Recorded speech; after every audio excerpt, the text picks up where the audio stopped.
Good morning, কেমন আছেন সবাই? ঘরকন্যা গল্পে নতুন একটি ব্লগে আপনাদের সকলকে অনেক অনেক স্বাগত। মেয়েকে ডেকে তুলে দিয়েছি, তো এসে সোফায় এসে আবার শুয়ে পড়েছে, বসেই ঘুমিয়ে পড়েছে।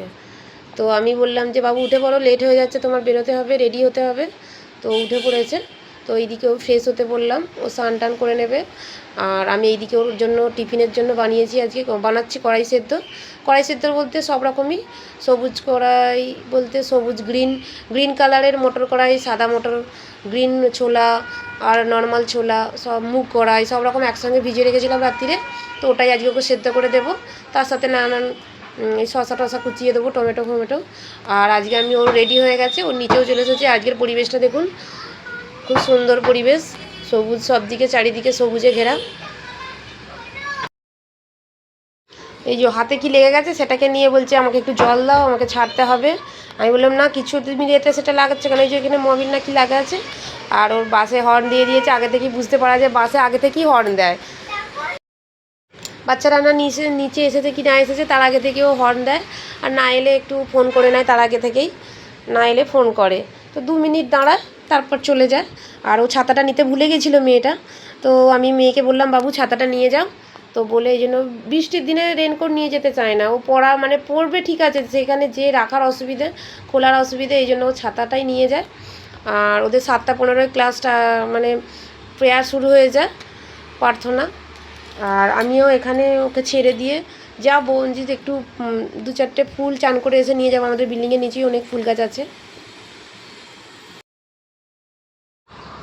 দেখলাম গাছে অনেক ফুল ফুটেছে সুন্দর হয়ে। তো আমি এখন যেহেতু স্নান করি না, এখন নিয়ে যাব না, তো গিয়ে স্নান করব, রেডি হব। ছেলে উঠে পড়েছে, ওকে রেখেই এসেছি, একে ছাড়তে আজকে বায়না করে না। আর হাজব্যান্ডকে যেয়ে তুলে দেবো, রেডি হয়ে নেবো। তো যেহেতু তাড়াতাড়ি আজকে যাবো, হাজব্যান্ডও নয় তো দোকান যাবে, দেরি হয়ে যাবে। তো আমি এই জন্য লিফট করে চলে যাই, যে ঘরের মধ্যে অনেক অগোছালো কাজ আছে। রাত্রে যেহেতু গুছিয়ে রাখিনি, আর সকালটা একটু তাড়াহুড়ো থাকে, তো এই জন্য স্নান করতে পারি না। তাহলে আরও আগে উঠতে হবে, সকালে ওঠাটা খুব কঠিন।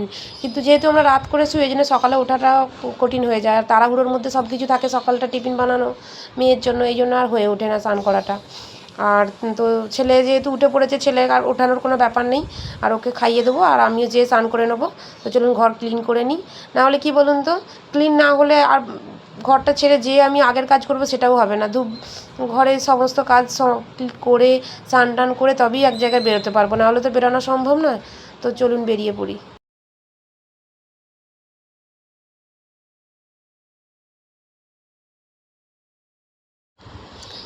তো স্নান টান করে ছেলেকেও রেডি করে দিয়েছি, হাজব্যান্ডও এদিকে রেডি হয়ে গেছে, আমিও বেরিয়ে পড়েছি। আর চলেও এসেছি মন্দিরে, শঙ্কর ভগবানের মন্দিরে। তো চলুন আমি আগে আপনাদেরকে দর্শন করিয়ে দিই, তারপর আমি পুজো করব।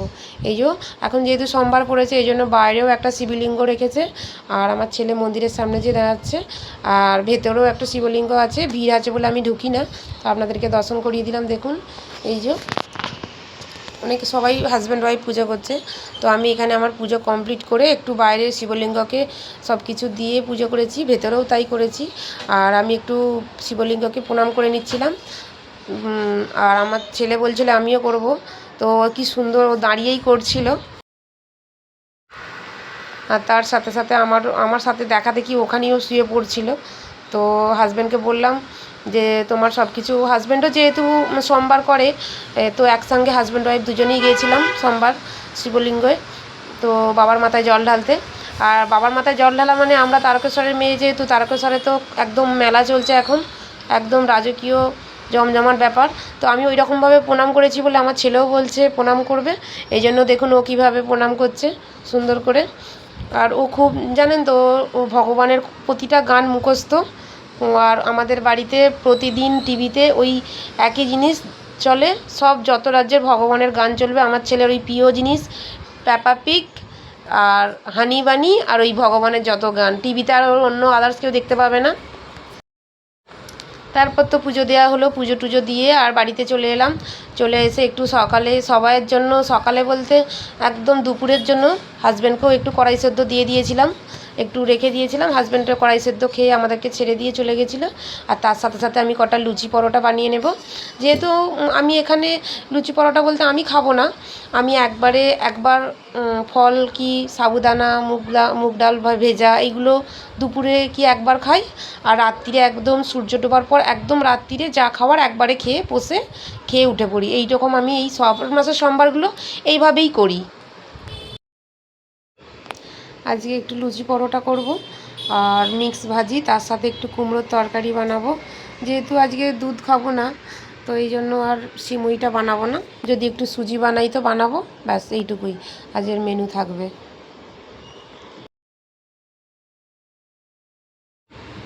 আটা ময়দা একসাথে মিক্স করে আমি একটু মাখিয়ে রেখেছিলাম আধ ঘন্টা মতন।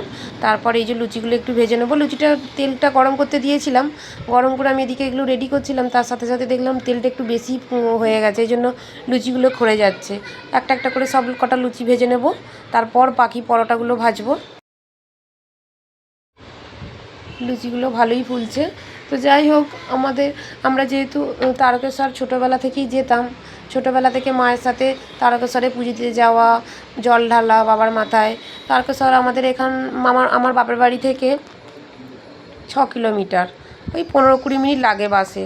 তো তারকেশ্বরে আমরা মানে সব কিছু, বাবার মাথায় জল ঢালা মানে তারকেশ্বর আমরা জানি ছোটো থেকে। আমার মায়ের কাছ থেকে যাওয়া, আমার মামার বাড়িও তারকেশ্বর। তো এখানে আমরা যেহেতু এখন মানে হাজব্যান্ডের কর্মসূত্রে মুম্বাইয়ে থাকি, তো মুম্বাইয়ে তো আর সেখানে এই তারকেশ্বরের মুহূর্তটা পাচ্ছি না। ফোনে দেখি, মায়ের সাথে কথায় গল্প শুনি, তো এখানেই আমরা বাবার মুহূর্ত, বাবা তো সব জায়গায় সমান, সব জায়গাতেই বিরাজ করেন ভগবান। তো সেই হিসাবে আমি এখানেই করি। যেহেতু আজ 10 বছর, এখানে 10-12 বছর হয়ে গেল এসেছি, তো কোনো ব্যাপার না। তারকেশ্বরে যেতে পারি না তো কী হয়েছে, এখানে তো আছি। আর এখন তারকেশ্বরে মেলা, প্রচুর মেলা। আর এখানে তারকেশ্বরের প্রতিটা মেলা বলতে এই তারকেশ্বরের শ্রাবণী মেলা একদম বিখ্যাত। লাখো লাখো লোক, এক্সট্রা ট্রেন, মানে এত ভিড় হয় প্রচণ্ড। আমরা নিজে চোখে দেখেছি, একটা পাউরুটির দামও কেবলমাত্র 50 টাকা হয়ে যায়, যেখানে 5 টাকার পাউরুটি 50 টাকা হয়। ভাবতে পারছেন মানুষ কী হারে, কত লোক সেবা দিচ্ছে, কত কি মানে লোক ফ্রি কস্টে মানুষকে সেবা শুশ্রূষা করছে। কার জল খাবার দাবার সব কিছুতে মানে জলযাত্রীদের অসুবিধা না হয়, আমরা নিজে চোখে দেখেছি। সেই সব জিনিসগুলো তো অনুভূতিগুলো পাই না, গল্প শুনি, এখন হয়ে গেছে গল্প। হাজব্যান্ডের কর্মসূত্রে যেহেতু আমরা মুম্বাইয়ে থাকি, সেই জন্য আর এই শ্রাবণ মাসটা কেন কোনো শ্রাবণ মাসেই যাওয়া হয় না, যেই থেকে আমরা বাইরে আছি। কোনো দিনই এখনও পর্যন্ত বাবার কাছে যেয়ে পৌঁছাতে পারিনি, বা ওই মেলায় যোগ দিতে পারি না। জানি না কবে দিতে পারবো। তো খুব মিস করি ওই মেলাটা, শ্রাবণ মাসের শ্রাবণী মেলা, লাখো লাখো লোকের ভিড়, হ্যাঁ, এক্সট্রা ট্রেন, এক্সট্রা সব কিছু এক্সট্রা দেয়।